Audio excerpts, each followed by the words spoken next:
Отметить начало весны в Нижнекамске собрались татары, узбеки, азербайджанцы, таджики, башкиры. Все они в праздничных этнических нарядах. На столе только национальные блюда. Творческие коллективы подготовили для горожан яркую концертную программу. Чисто общины дома готовим. Каждый год на время Навруза праздника. Общее количество будет 100 килограмм в готовом виде. Ну, надеюсь, всем хватит. Такой же богато накрытый стол ждал гостей в Елабуге. Праздник весны здесь отметили во Дворце культуры. Это праздничный концерт с песнями и танцами тюркских народов. Большой популярностью у елабужан пользовался мастер-класс по изготовлению женского головного убора калфака.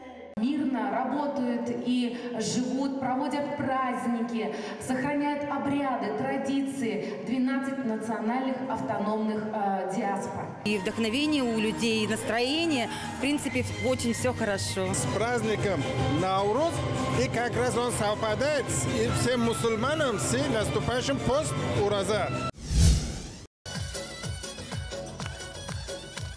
В Нурлате праздник равноденствия – всеобщее торжество, на которое пришли целыми семьями. Считается, чем радостнее его встречают, тем щедрее к людям природа. А урожай будет богатым. Помимо традиционных национальных угощений и музыки, работала площадка с народными играми, спортивными состязаниями и выставка. Со сцены звучали поздравления на разных языках. Костер зажигаем, все. Прыгает через него, болезни, все плохое за этот год, что было, все это оставляется позади. Ходим часто, нравится все, особенно музыка. Танцуют прям, веселятся. Это для нас радость. Праздник Навруз длится несколько дней. В это время принято готовить сумаляк из пророщенных зерен пшеницы, навещать родственников и желать счастливого Нового года. Светлана Звонарева, ТНВ, Татарстан.